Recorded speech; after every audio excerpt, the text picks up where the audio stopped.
Right, this closing lecture is the fourth in the series of Angeliens. We'll review the grey aliens and the Sirius connection. In particular, I want to look at archaic accounts of UFOs and their symbolic representation, both within the mysteries and the scriptural tradition.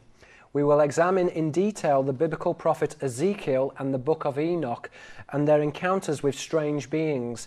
Emphasis will be placed upon the graphic depictions of these craft and their association with the angelic order, in particular a class of being identified in the Bible as the Ophanim, the wheels, a term which we shall endeavour to deconstruct in relation to the angels and their various grades. So, Lecture 4, the Ophanim and Deities from Sirius.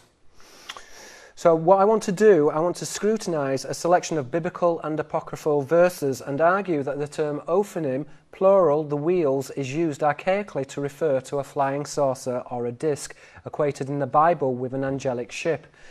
These vessels, according to the Quran, are cognizant with strange beings originating from Sirius. Superficially, many of these angelic authorities have characteristics that are reminiscent in the modern idiom of a grey.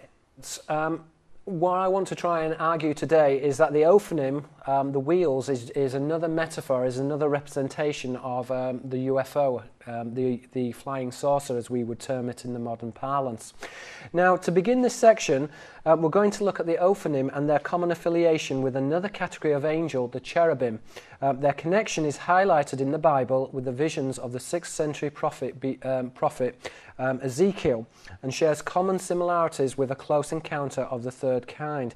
Now, Ezekiel's vision has been deconstructed by a lot of ufologists, but it's been only deconstructed at a very superficial level. I really do want to go into the symbology, and I want to look at the etymology and try and really substantiate the hypotheses that the wheels that Ezekiel is talking about is the same type of phenomenon that we would today refer to as a UFO.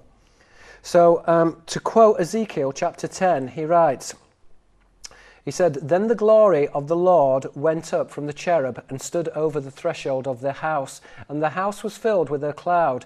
Remember, the signifier of the cloud is it's a signifier of the Nubagena, the offspring of the clouds. So he argued, he said, that the house was filled with a cloud, and the court was full of the brightness of the Lord's glory. Remember also that we can say brightness in this respect is referred to, corresponds with the Erin, a watcher or a shining one, otherwise an Elohim. In Greek, the correspondence would be theos, a god, theros, a watcher, and phos, which is light.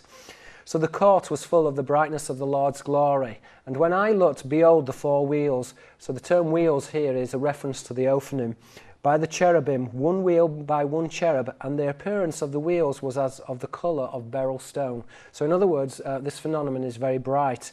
Then the glory of the Lord departed from the threshold of the house and stood over the cherubim. And the cherubims lifted up their wings and mounted up from the earth from my sight. When they went out, the wheels also were beside them. So there is this correspondence between this phenomenon of the Ophanim and their counterpart, the cherubim. So when they went out, the wheels also were besides them, and everyone stood at the door of the east gate of the Lord's house, and the glory of the God of Israel was over them above. So this phenomenon ascends. This was the living creature that I saw under the God of Israel by the river of Chebar, and I knew that they were the cherubim.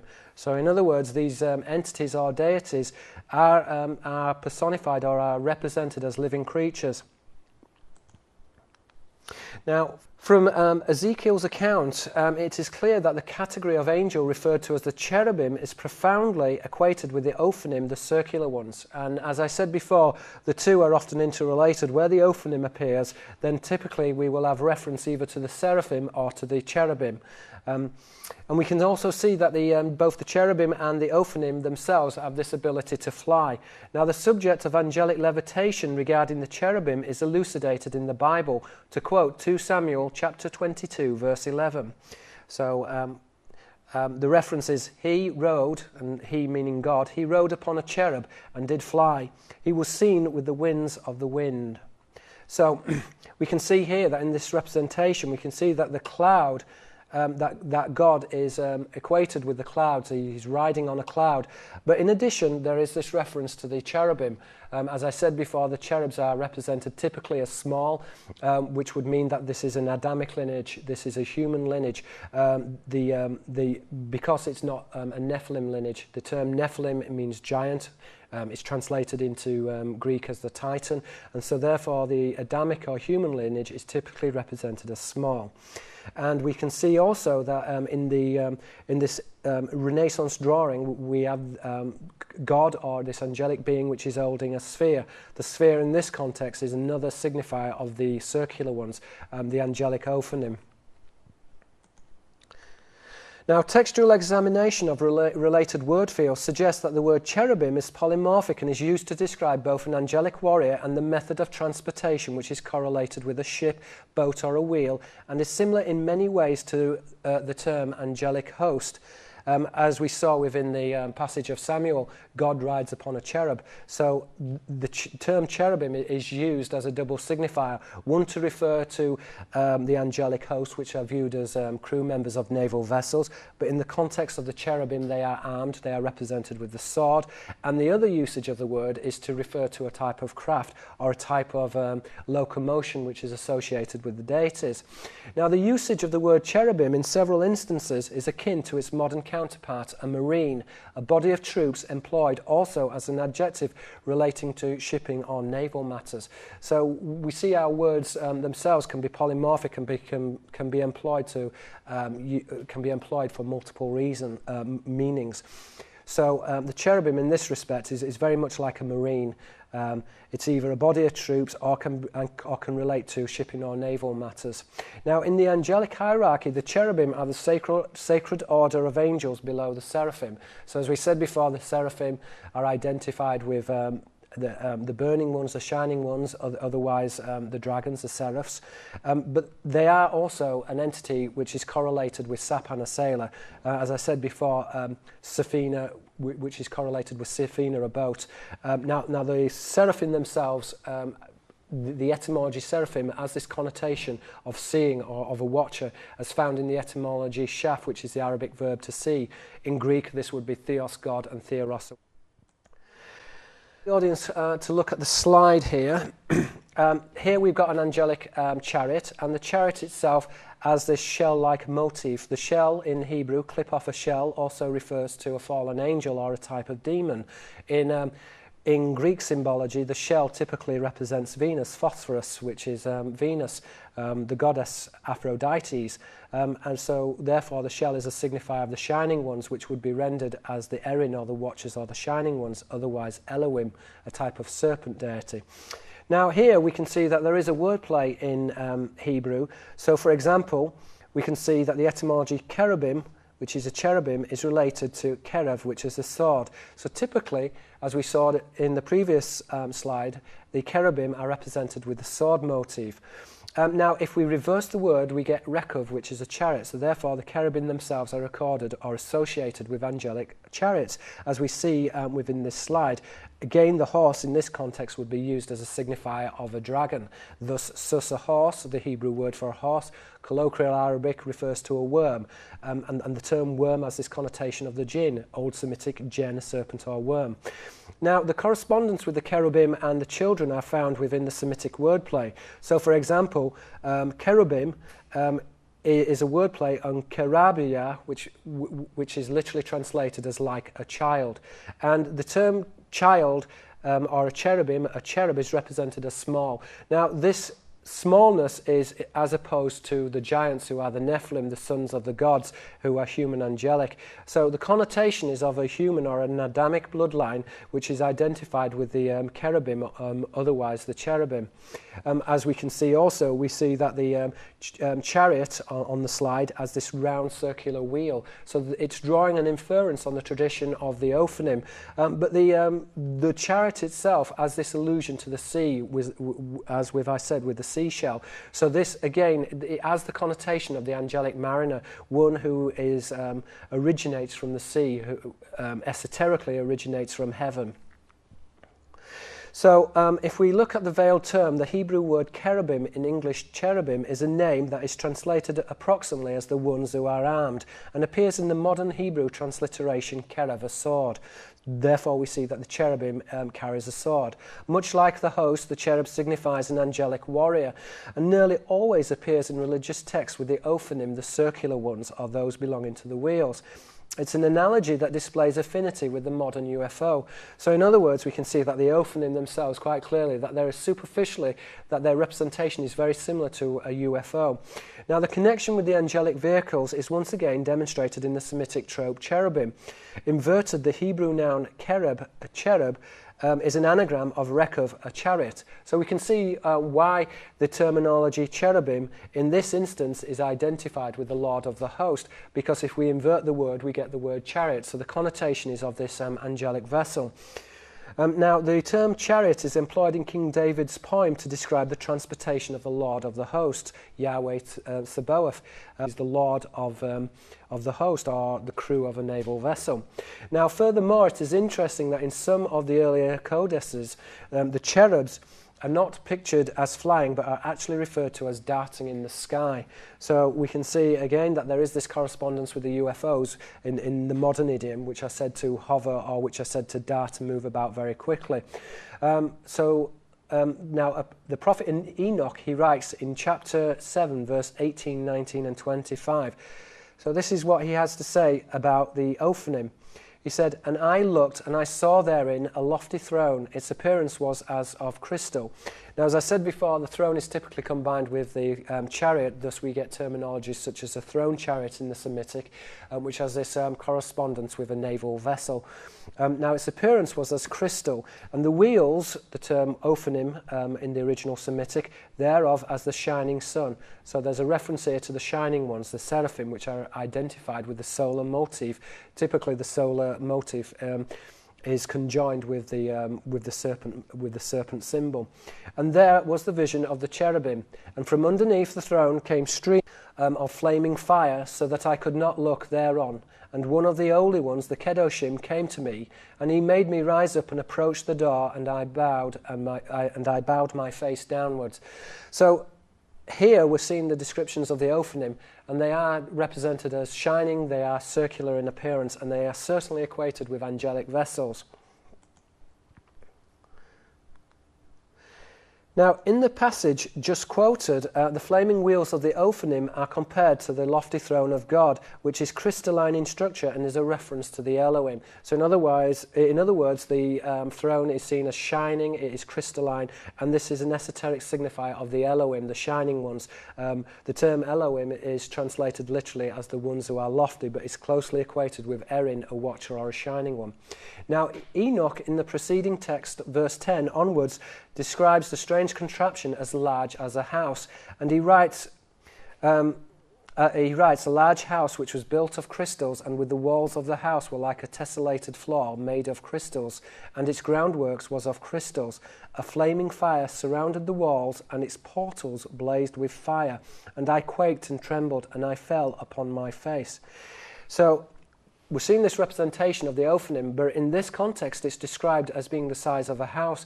This is a large vehicle, and there is this wordplay between the term Ophanim and Ophel, which is a fortress. So therefore, the Ophanim themselves are seen as fortifications of God. Not only is this a chariot or a vessel, but it is a type of fortification. And we see this signification, which is translated in the correspondence between Ophanim and Ophel, which is a fortress. I translate this term as rotunda, because the connotation is of something which is circular or round. So this is a round fortress or a round building. And again, the metaphor is of this angelic vessel, this the Ophanim, the vehicles of God, which are represented as circular or round.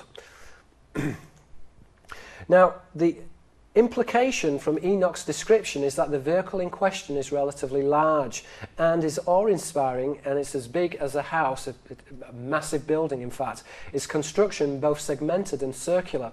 In the words of Ezekiel, verse 18, a lofty throne, its appearance was as crystal, and the wheels thereon as the shining sun.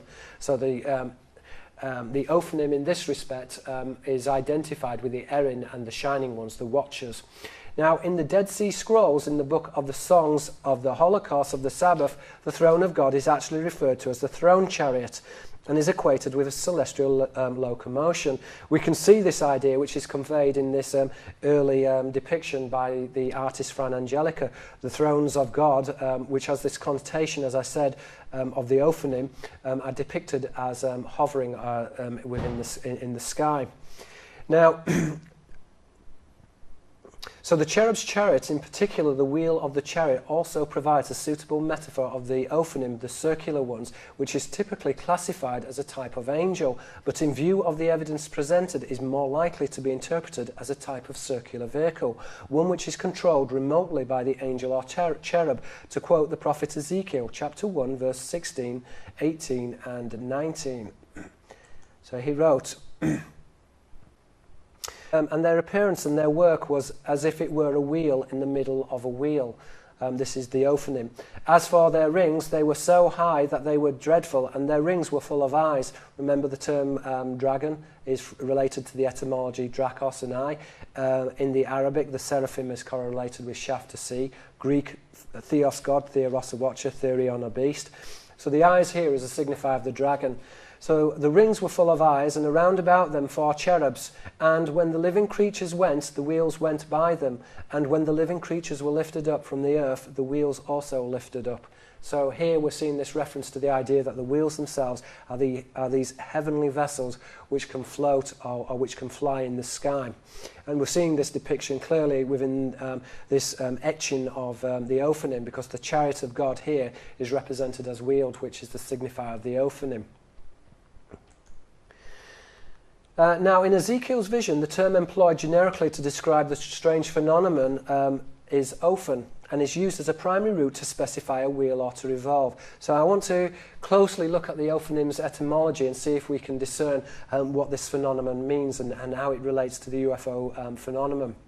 Now we can see that Ophan is used as a primary root to specify a wheel or to revolve, and from the verbal stem aphan, to turn around. So in other words, the Ophanim, these are spinning wheels. These are not static or stationary, but they are actually spinning. Now the wheel in Ezekiel's vision is therefore, we can say, is a whirling wheel. It can be represented as a flying or a spinning circle, a namesake that in ecclesiastical tradition is jointly accorded to the angelic Ophanim, the circular ones. And the comparison is given in the following word list. So just to quickly review the word list, so we are very conversant with the meaning of the Ophanim, we can say that the Ophanim themselves are the circular ones, literally those belonging to the circles, those belonging to the wheels. The terminology is a close cognate of Ophan, a primary root used to specify a wheel or to revolve. Aphan is to turn around. Now also we see that there is this close correspondence with Ophir, which is an obsolete verb, means to shine, and it's coming from the root gold. So the Ophanim themselves correspond with the shining ones. The shining ones are the Elohim, the Erin, the Watchers, the shining ones. These are deities. So in other words, the Ophanim are spinning or shining wheels, but they are radiant and they are bright.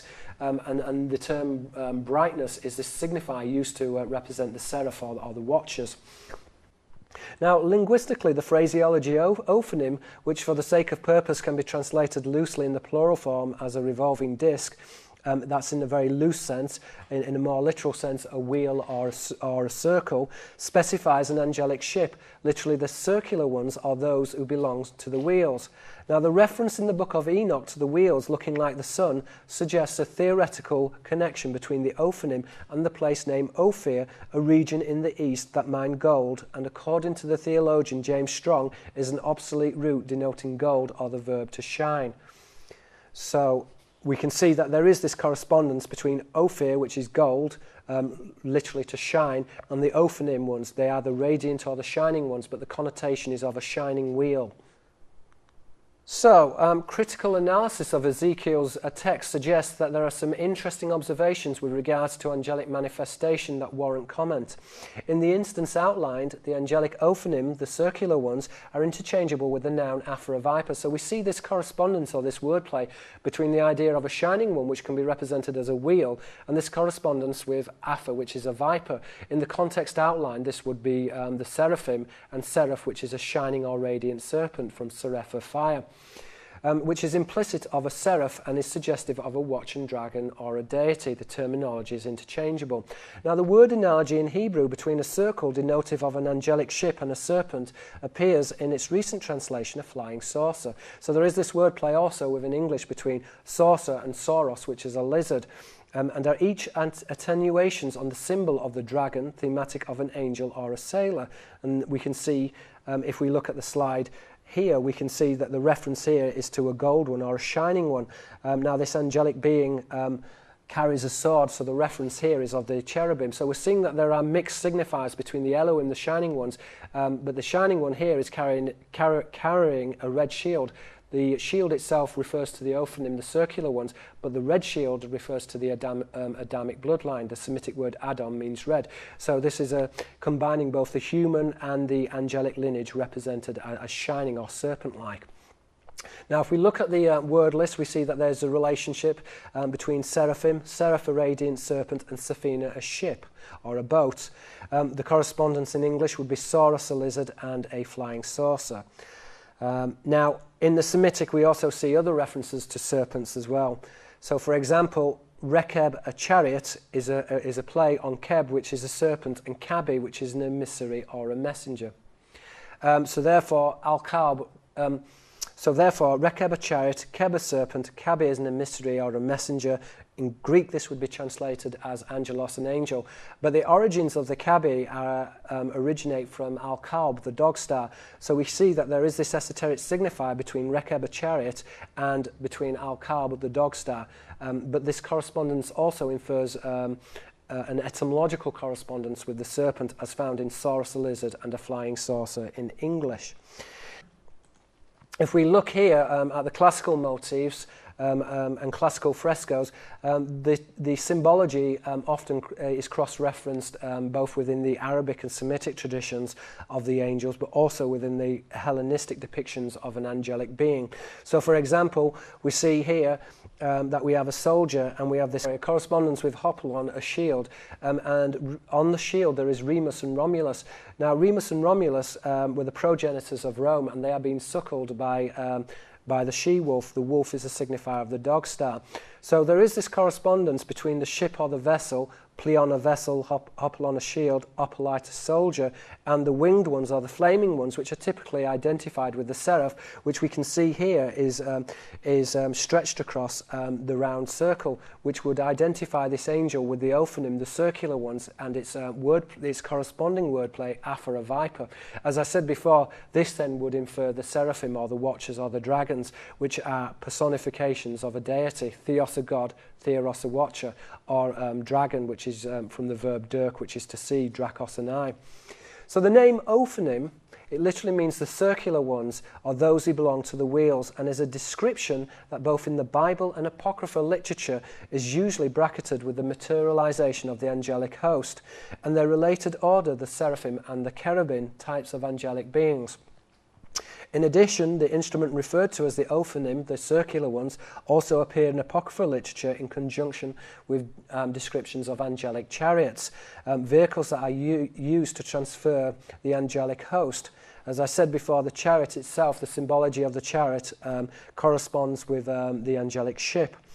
Now, a type of military entourage, the namesake host, is used generically to refer to a sailor or a crew member of a naval vessel, a theme which we examined closely in the first lecture, Angelic Sailors. So therefore we said that there was this relationship between Malak, an angel, and Malak, a sailor.